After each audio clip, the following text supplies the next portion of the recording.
have to.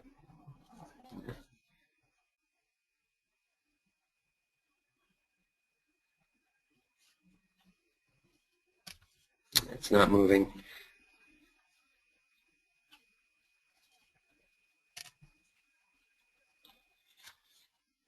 All right, sorry once again.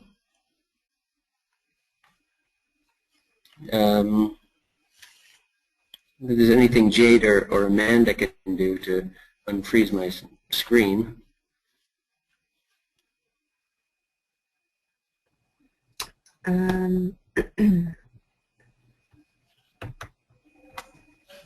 It's simply not moving.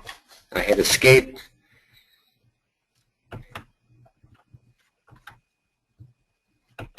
I can pull up the presentation.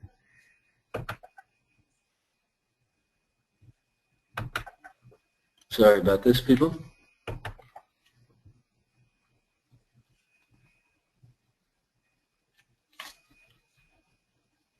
Yep, it's not moving.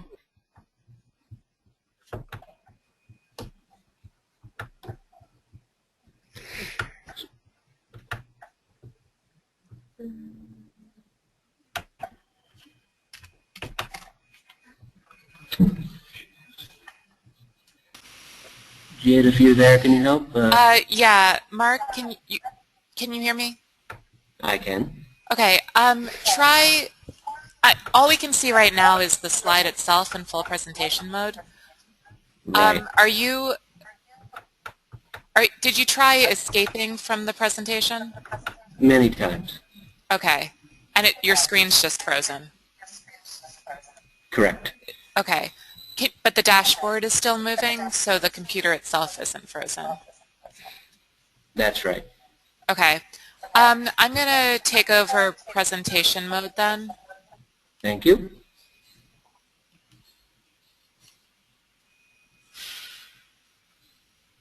Okay.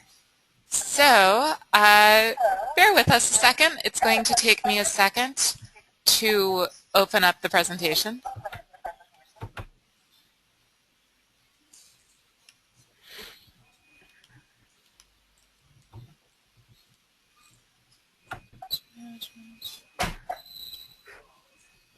So,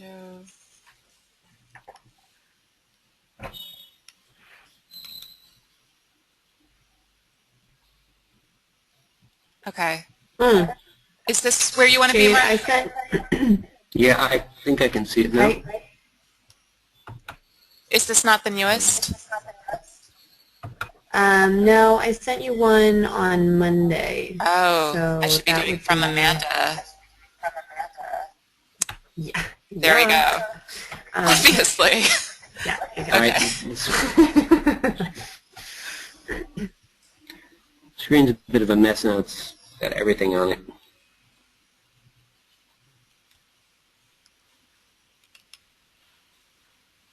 Okay. And you're here. Can you hear me? Yeah. Yeah, okay.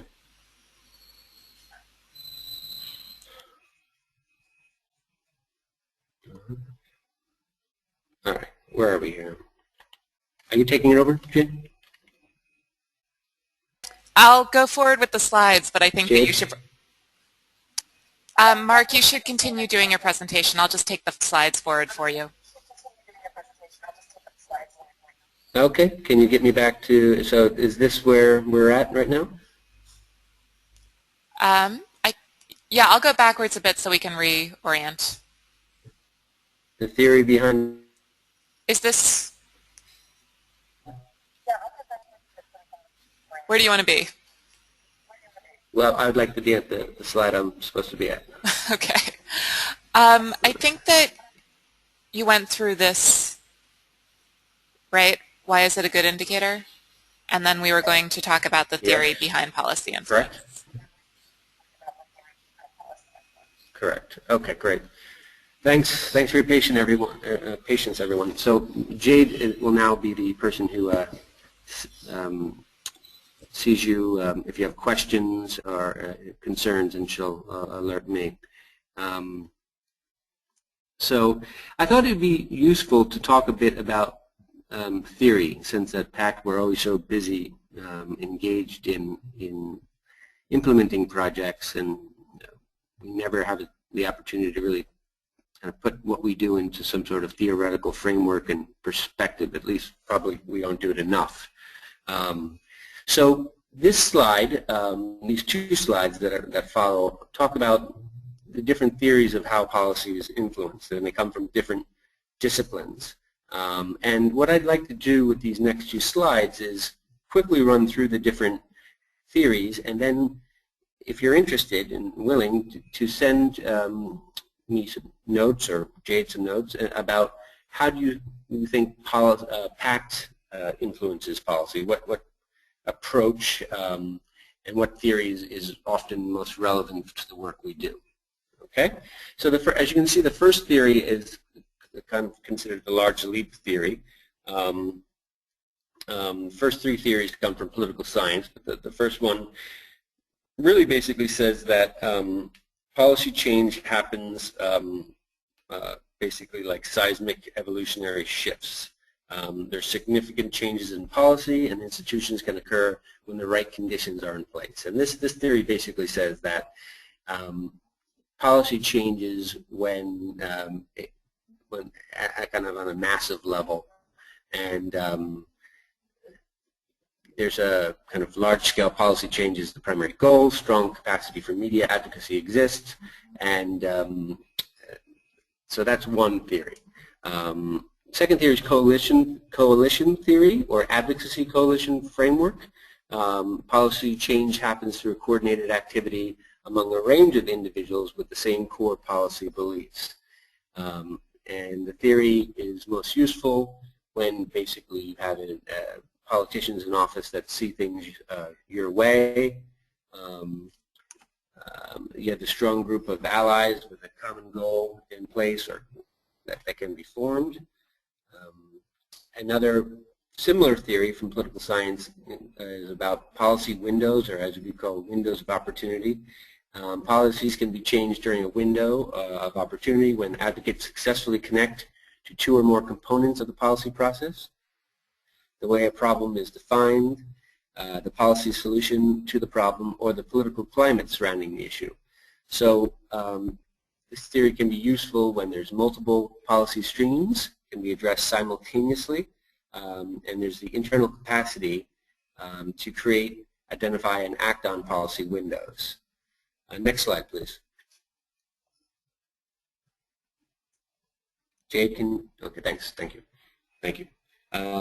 So the next three slides come from psychology and sociology, and they have a different approach to policy influence. Oh, thank you. Messaging and frameworks, or prospect theory. Individuals' policy preferences or willingness to accept them will vary depending on how options are framed or presented. The issue needs to be redefined as part of a larger campaign or effort. A key focus of the work is on increasing awareness, agreement on problem definition, or an issue salience. Okay, and from sociology you have power politics, or power elite theory. Policy change is made by working directly with those in power to make decisions or influence decision making. And essentially here you try to find the incentives for powerful people to bring about, to see the change in policy that you're advocating for. And then you cultivate that relationship. The focus is on incremental policy change, administrative or rules change, and you need key allies in and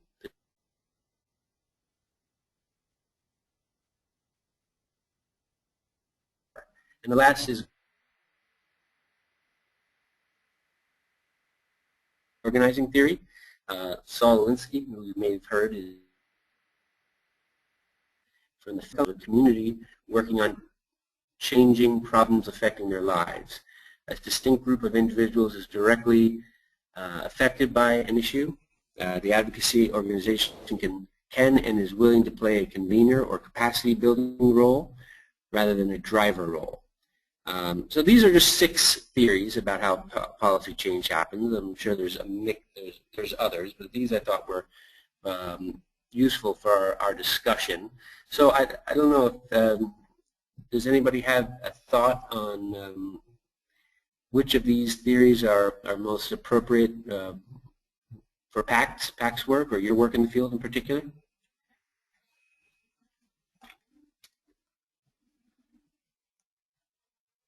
If not, we can move on. I don't know, Jade, or are you seeing any hands up or thoughts?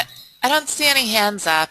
There aren't any questions right now. This is Amanda, but I'll keep, yeah.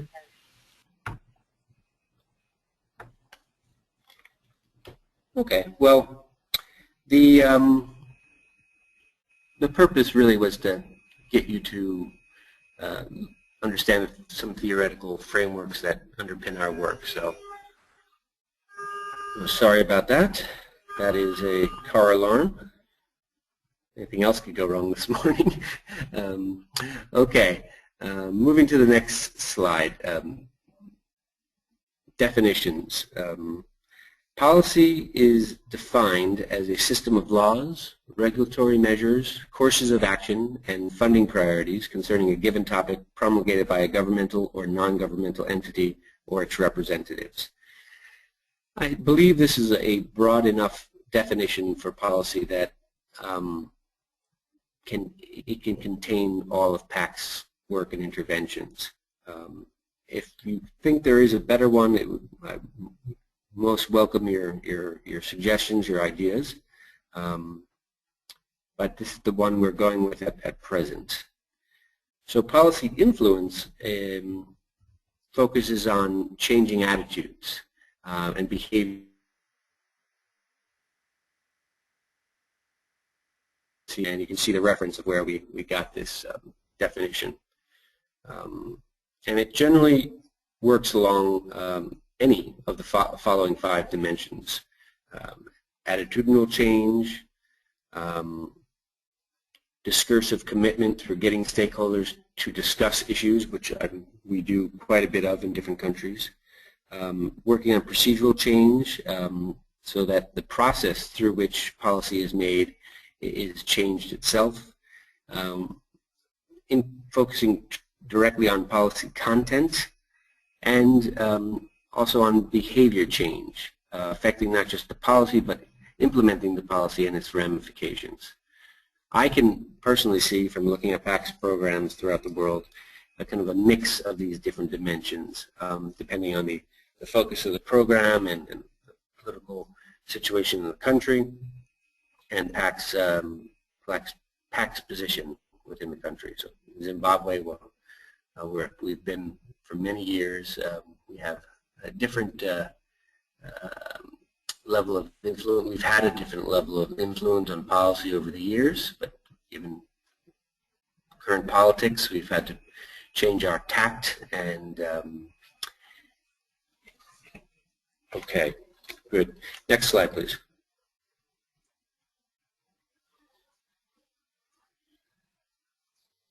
So more on the definitions.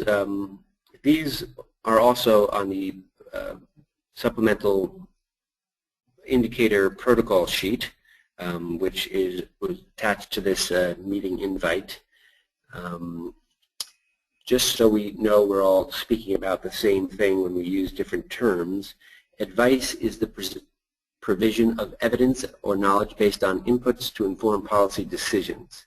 So examples include advisory activities at the national, international level. I think we do less of that, the international level. Formal and informal meetings and presentations of research briefs and seminars, which I know Pact is engaged in throughout the world in different sectors. Advocacy and lobbying, two similar but distinct concepts. Advocacy focuses mostly on public messaging and campaigning to raise awareness and support for a particular policy. We certainly have done our fair share of advocacy work around the world. Lobbying, which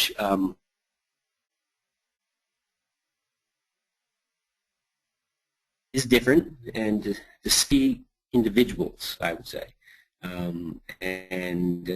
These are different stakeholders in the policy-making process. And these can happen both formally and informally. Next slide, please. So the following is some examples of outcomes from Pact's policy influence in various sectors and subsectors, as I've mentioned here. This is just some examples. Next slide, please.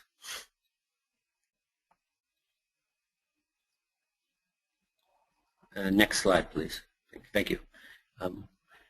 Outcomes. Okay. In civil society strengthening, the Uniter project in Ukraine has had some success both at the national and the local level with policy influence. Their examples include the law on access to public information, which was approved in 2011, and the law on public associations and the charity law, both influenced, we believe, by Pact's interventions in country. At the local level,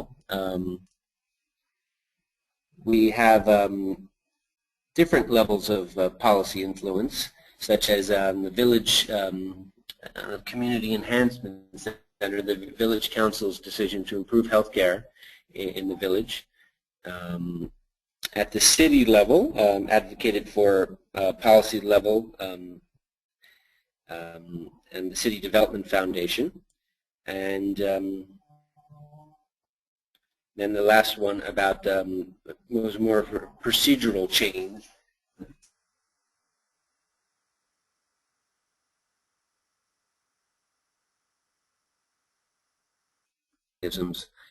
On how budget money for NGO projects.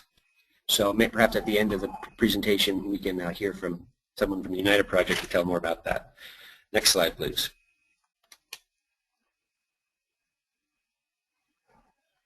The Brahma project, focusing on Belarus. An example is on freedom and the right to information and labor advocacy. One of the first objectives of the project was to strengthen formal and informal civic groups, networks, associations, and individuals in priority sectors to increase their ability to advocate for change. In other words, just to give them the confidence and the capability to make the pitch for change.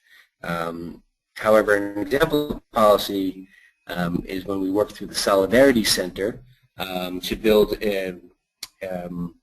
the capacity of a labor union to promote international labor standards. So we work through BKDP, which grassroots advocacy efforts to focus on better public outreach, internal organizing, and recruitment of new members. And of course, through the think tank, the Belarusian Institute for Strategic Studies, we have done, we can argue we've done policy influence by creating a body of work which even the regime is said to, is known actually to have read, and we can surmise that they take some of the ideas and turn them into policy. Next slide, please.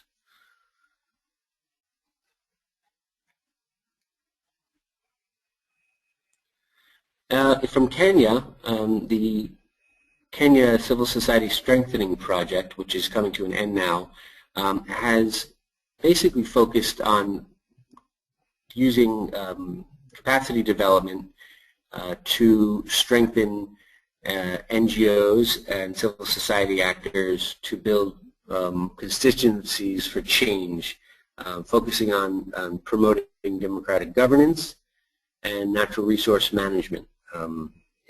Improved natural resource management in Kenya.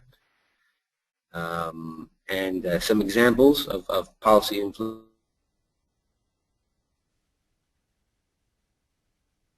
National land policy, as we've also increase the capacity of Kenyan civil society to comprehensively plan and implement the management of biodiversity and natural resources in an integrated fashion. This project, which is a 7-year project, has had an impact in various different ways on improving the capacity of civil society organizations to influence government at the national level, and now that Kenya has gone through a constitutional change and devolved many of their powers to local governments, we will see some of this work, I'm sure, impacting policy at the local level as well. Next slide, please.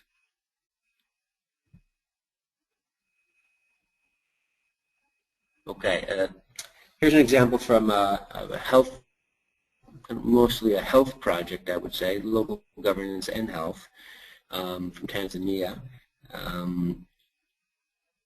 So this really focused on building capacity of citizens and civil society organizations to follow the money and to ensure that the money that was allocated for health expenditure was actually delivered upon.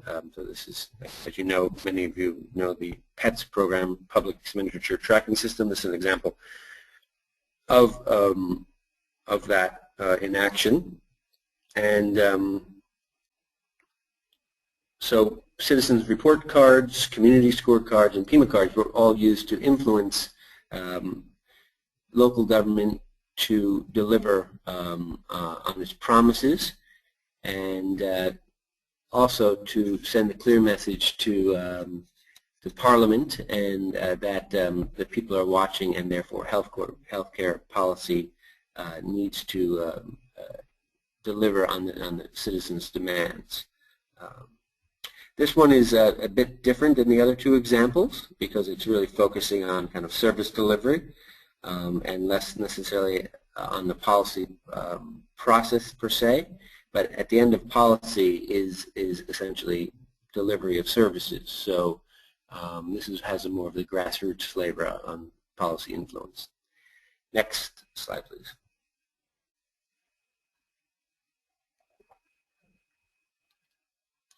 Okay, so those were the examples of outcomes. Now we'll briefly talk about data collection and disaggregation, which you can read more carefully from the protocol sheet, which is attached to this presentation.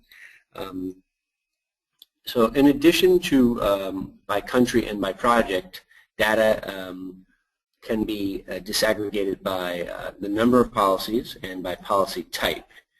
So the following bullets are examples of number of policies and policy types, everything from national law down to partner internal policy. All these are different examples of how we can claim that Pact has had an influence on policy at different levels. And the number of policies by sectors. So as Irene asked earlier, about the different sectors and our influence on them. As you can see here, we have a litany of different sectors represented. And I really do think it makes sense to count and disaggregate by these different sectors, because if we just keep it to won't be counting all that much, and it won't really show the impact that we're having actually throughout the world. Next slide, please.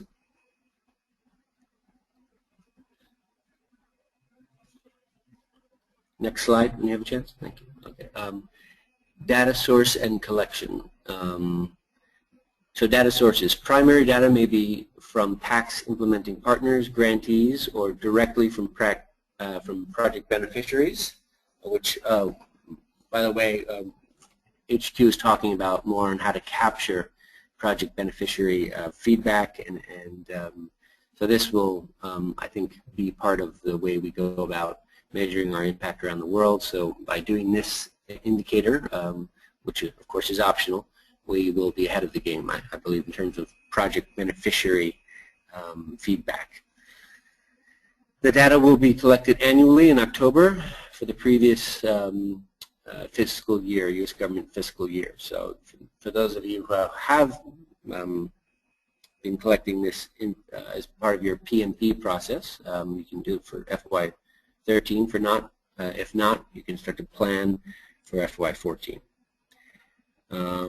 Data collection method: grantees will compile data and report to projects as part of a regular monitoring and evaluation. Data is aggregated at project level and submitted by country offices annually in October for cross-Pact aggregation. In some countries, data may be collected directly by Pact staff. Generally, policy influence is assessed through methods such as rapid outcome assessments, episode studies, and other qualitative methods. However, such methods, such as abstraction or estimation, are acceptable for the purpose of recording this indicator. Jade, Carrie, and her team can be very helpful with you on if you have questions on that. Thank you. Next slide. Data entry. So data is to be entered into the Global Indicator Database in the following ways: name of project, brief description of project reporting, number of regions, states, provinces in the country where people contributed data, total number of regions, states, provinces in the country, total number of policies that were positively influenced by Pact involvement, disaggregation, number of policies by type or policy, so more or less what we've been discussing, and the total number of policies Pact was involved in supporting, and disaggregation, number of policies by sector. But it's important to only count each policy once. Thank you. Next slide. Okay, so here we go. I'd like to thank both Jade and Amanda for helping me put this together.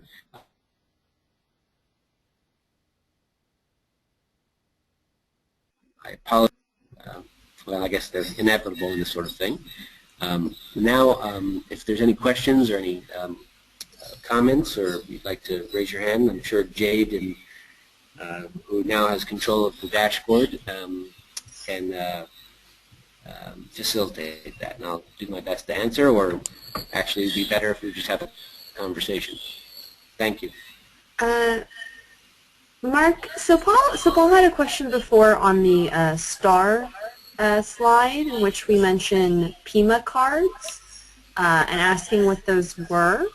And I can actually answer that. I'm not very familiar with them. Are you more familiar with them, Mark? Not really. I haven't used them, but go ahead, Jay, please. Okay, so Paul, excuse me. This is really just kind of what is written. I'm not very familiar with them, but was developed to collect information on the poverty reduction strategy targets, indicators, and activities, and essentially it's just a modified community scorecard. So rather than data being collected through focus groups with facilitators, as it's done for community scorecards, a committee of community members collects the data. Thanks, Amanda. So that was used in our Tanzania program. Mm-hmm. Yeah, the PIMA in Kiswahili means to measure. I knew there were measurements. I thought there were index cards, but Amanda cleared it up, and we will send you more information about that today. Thank you. Hi, Mark. This is Jade. I have a question. Okay. So, of course, Pact does a lot of capacity development work with our partners, and part of that work is to get them to implement policies that are more transparent or, accountable to their beneficiaries. So say that an organization, for example, instituted an accounting policy that made it more transparent and accountable, such as by keeping better track of their records or reporting them better. Would that count under this policy indicator? It would, because in terms of capacity development, that's the exact sort of thing that we're trying to achieve. It may not be, you know, at the level of national policy change on environmental management or on healthcare policy, but it's important insofar as it measures behavior change and attitudinal change. So I would argue yes, but I'd like to hear what others have to say. And I do want to point out the reason that I went back to the disaggregation slide, which I hope you can all see now, is that Yes. we're going to be disaggregating policies by policy type. So we might expect a lot of partners to be changing their internal policy in a year, but we don't want it to seem like we've changed, 200 national laws in a year or passed 200 constitutional amendments in a year. So we are going to be tracking them by type so that we're not exaggerating or inflating that number by also reporting on what partners are doing. Absolutely, that's the with these global indicators, the higher the number, oftentimes, more excited people get. But it's very important to put the type of change into perspective. So thanks for bringing that up, Jade. Mm-hmm. Generally speaking, I have a question for whoever's on the line. Is this optional indicator of interest, generally speaking, out there, or is it just seen as yet another thing that HQ would like you to report on, even though it is optional? It did, as I mentioned in the beginning of the presentation, it did come from one or two of the field offices, so we are responding to demand, but it didn't come from every field office, so it would be good to hear people's, or you can maybe show of hands whether or not you think it's useful to indicate on, to report on, sorry. I noticed that we have several people from Zimbabwe on the line, Sharon, Robinson, and Tembi, and if I'm recalling correctly, we didn't actually get any comments from the Zimbabwe office along the process, although I might be remembering incorrectly. Tembi or Robinson or Sharon, do you have any input or any first impressions?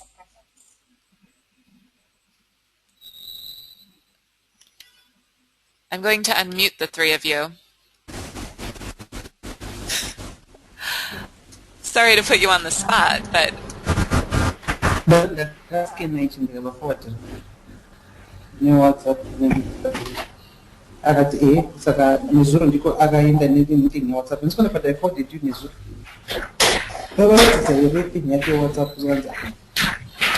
Hello? Hi, we can hear you. Okay. For me, I think this is a very important indicator, especially to supplement the governance global indicator that we were reporting on. And I think it will try to help in terms of highlighting the key achievements for the different state civil society initiatives, interactions that we try to measure using the governance global indicator.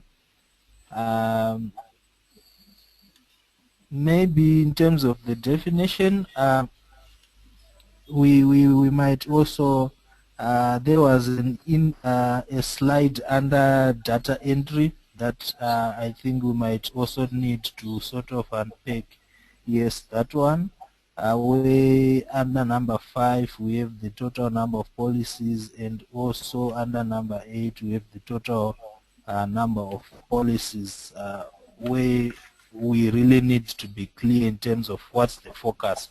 Are we only trying to focus on policies that were completed or concluded, or we are focusing on policies that are also ongoing? Because especially if you look at our context, some of the engagements might actually take long. sometimes you have gains that are eroded by some of the laws that might be enacted. For example, if you look at our work around media reforms, where we had a number of gains through the advocacy initiatives of one of our partners, and that resulted in the registration of independent newspapers and some radio stations, although they are linked to the state. But it was still gain, and in the end you have a constitution where the state, or you have the ruling part saying we have covered most of those reforms through the new constitution, which might mean they might not sort of accommodate any other engagement that is related to that. But still you find out that we still have partners that are still engaged in these reforms, that are still engaged in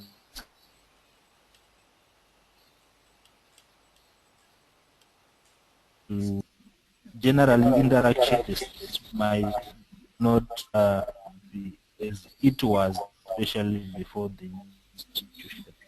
I think we also have to unpeg in terms of what are we going to focus.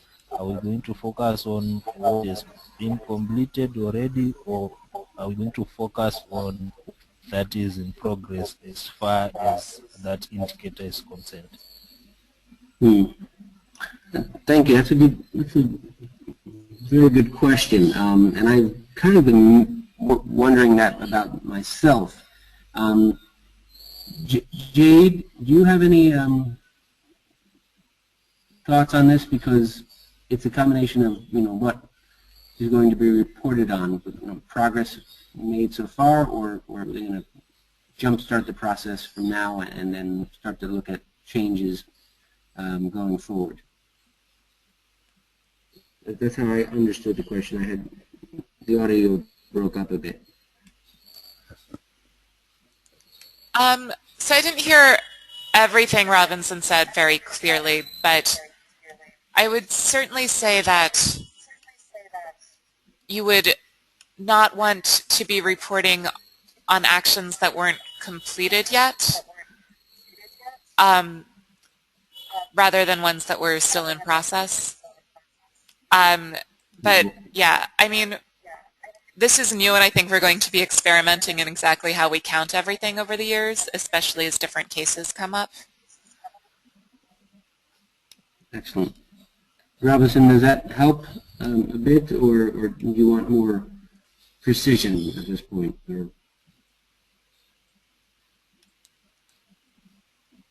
Mark, I wonder if in the last few minutes you could talk a little bit about, going back to the Tanzania example, talking about policies that are better implemented, because I think sometimes those are harder to track than policies that are newly passed.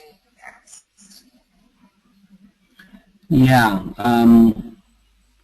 Well, it's one thing to obviously to celebrate the influence that policy that Pact has had in terms of getting a policy passed, and on the on the books, so to speak, in terms of it being something that government or an organization has said it will do, because really when you break down policy, it's the statement of what you'll do and what you won't do.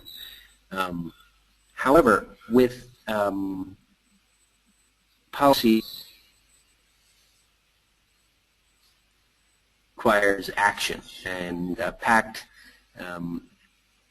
throughout its country programs focuses on taking not just the fact that it's influenced the policy, but has put that policy into action.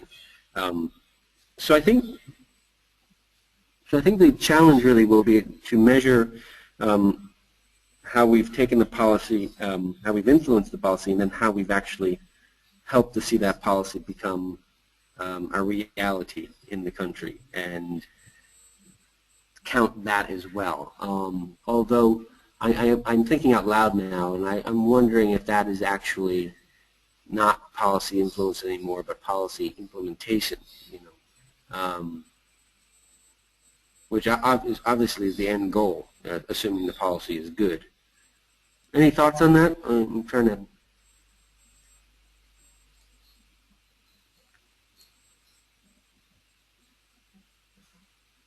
I don't know if anybody's raising their hand or. I don't see any raised hands. Not at the moment. Okay, well. Oh, Robinson has. Okay. Go ahead, Robinson.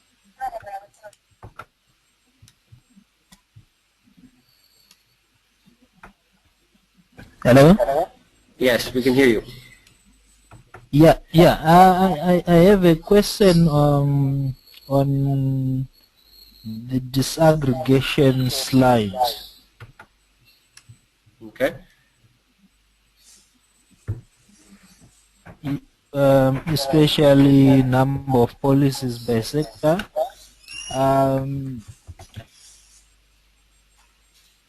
I think for us it will be very difficult to sort of separate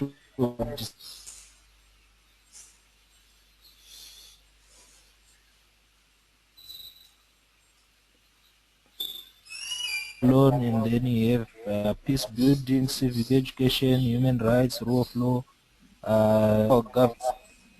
How it to those different sectors? Are you concerned that it won't be so distinct? It'll be a combination of a number of different sectors. Is that your question? Yeah, because for us, civil society, we have maybe broadly our civil society in Zimbabwe. We have it working on issues of peace building, civic education, human rights, and rule of law. Yeah.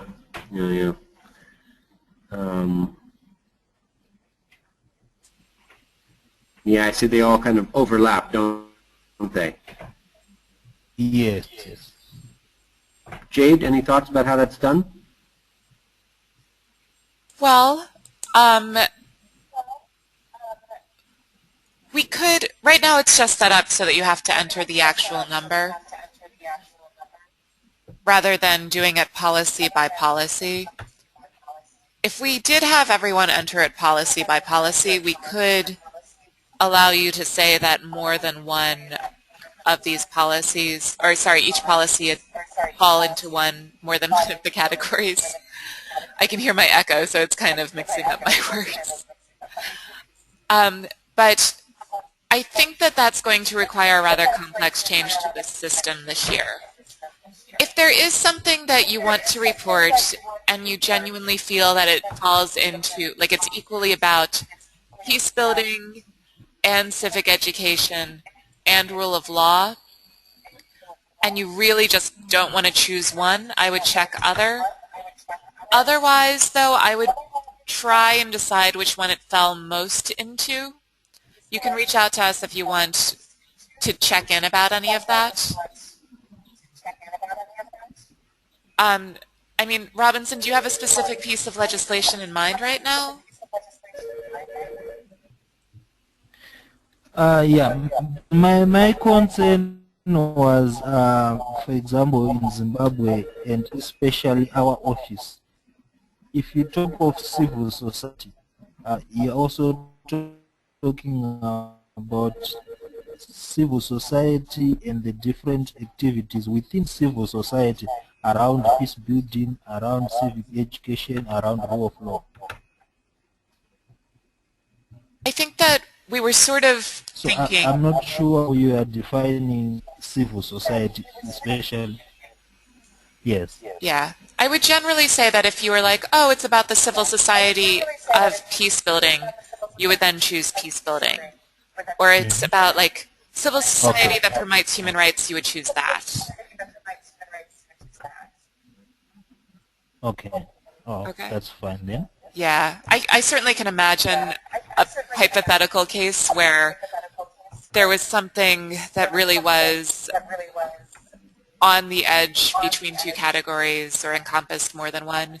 But I think we are assuming that most individual policies will mainly fall into one category or another. Yeah, but it's a good thing. Civil society, perhaps we can put like civil society law, or enabling environment for civil society, so that we can make it a bit more specific, because I see rule of law can mean various things as well. So I think I'd like to give that a think through myself. But thanks for bringing it up, and hopefully Jade's answered your question for now. Yeah. So any other thoughts or points at this point, or we're coming to the end of the hour?